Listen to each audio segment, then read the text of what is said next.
निकुंज की एक लीला।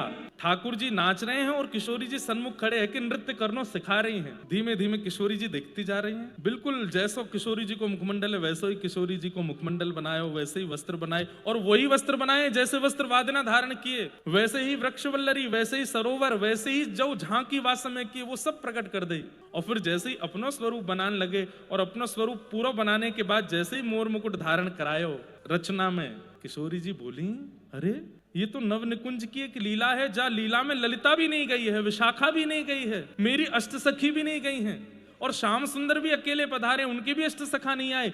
ये लीला आपको कैसे पता, या लीला को आपकी कैसे खबर पड़ी? सो ठाकुर जी ने एक सौ घूंघट ऊपर करके बोले, क्योंकि ये लीला हमने ही तो करी, हमने ही तो रचाई। अरे श्यामाजू, 3 दिन बाद कहा देखो कि दुल्हा के रूप में, आज देख लो, आज आए हूं ऐसा बन के। आहा, किशोरी जी पहचान गई तो श्याम सुंदर है। तुरंत नजर उठा के इधर उधर देखने लगी, कोई ने पहचानो तो नहीं?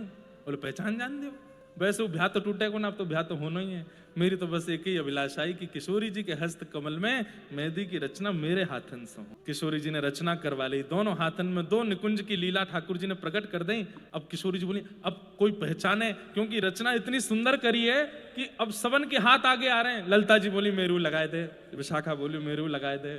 तो किशोरी जी कह रही हैं कि अब सबके मेहंदी रचनी पड़ जाएगी, आप जल्दी जाओ यहाँ से। ठाकुर जी बोले मेहंदी लगावे की दक्षिणा नहीं दोगी हमें? बोले कहा दक्षिणा चाहिए? कहा सबके हाथन में मैं मेहंदी रच दूं, लेकिन मैं अपने हाथ में रचना ना कर पाऊं। हे किशोरी जी, अब मुझको यही दक्षिणा चाहिए कि मेरे हाथ की मेहंदी अब आप रचाओ। आपके हाथ में हमने रचाई दी, अब मेरे हाथ की मेहंदी आप रचाओ।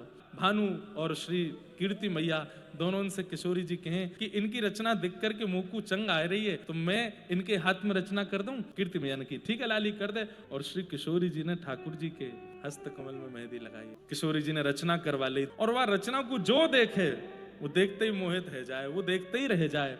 सब वही रचना को देखने में व्यस्त रह गए। चुपचाप ठाकुर जी बरसानों से निकल के नंदगाम आए गए। पहली बार बरसाने थे बिना पकड़े निकले हैं ठाकुर। नंदगाम आकर के मधुमंगल श्री रामा सबन को दिखाने लगे, देखो मैं रचना करू आया और अपने हाथ में करवा हुआ है। बोले तेरे हाथ में कौन है? बोले श्री जी ने करी, लाडली जी ने करी। सब सखा चरणन में गिर गए। बोले लाला तेरी लीला तू ही जाने, तू ही कर सके, हम तो विचार करते रह जाएं। पर लाला अब की बार एक बात भाई, बोले कहा हर बार तो पकड़ो गए हो, लेकिन यह बार तू पकड़ो नहीं गए हो। बोले बस अब ये अंतिम इच्छा मेरी पूरी है गई, ब्याह के बाद तो कौन रोक टोक करेगा बरसाने आवे जावे में, पर ब्याह से पहले एक बार और छग में भेष में जानो, वो मैं करके आए गए हूँ।